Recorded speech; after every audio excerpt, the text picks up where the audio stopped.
Habari yako. Marekani imewekea vikwazo baadhi ya wakuu wa usalama pale Iran kutokana na kwamba wanahusishwa na vifo vya waandamanaji wa Iran. Kama tunafahamu, Iran mwezi wa kwanza na mwezi wa 12 kutokea maandamano mazito sana na watu wengi sana wakafa, na Marekani wamewekea vikwazo baadhi ya wakuu wa usalama, mapolisi pamoja na wakuu wa kikosi kama IRGC pamoja na Basij.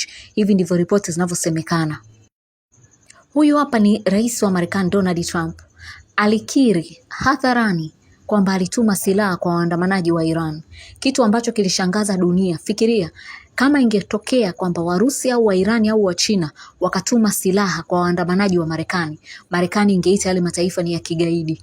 Lakini rais wa Marekani anakiri hadharani kwamba alituma silaha kwa waandamanaji wa Iran. Unapotuma silaha kwa vikundi ndani ya Iran vikaandamana vikiwa na silaha, ikitokea wakakumbana na polisi, mauaji yakatokea, utalaumu mapolisi? Michezo kama hii Marekani wamekuwa wakituhumiwa kuicheza katika mataifa mbalimbali endapo wataona mataifa hayo hayaendani na maslahi yao. Maandamano ni moja ya njia yao kuu ya kuweza kuangusha serikali ambazo huwa hawapatani nazo.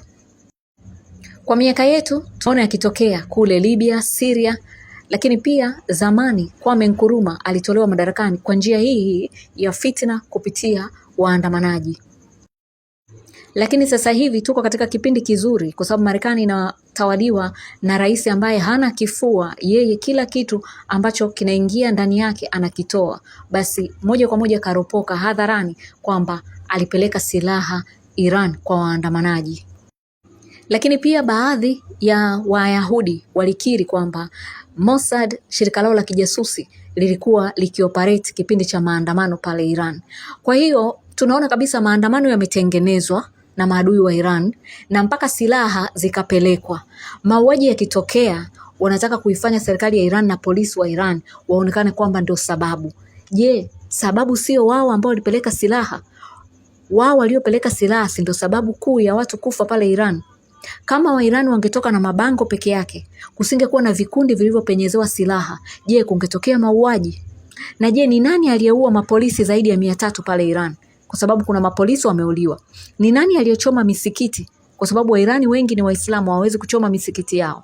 Kwa hiyo nafikiri hapa tunaona Marekani mara nyingi wanasimama kama mapolisi wa dunia, kusema kwamba wanasimamia demokrasia na kuweka vikwazo kwa viongozi mbalimbali wa usalama juu ya mauaji yanayotokea. Lakini mara nyingi wanashutumiwa kuwa nyuma ya mambo hayo. Ikiwa ni nchi ambayo wanapatana nayo huwa wananyamaza kimya kama Israel. Ninaitwa Robin Rich.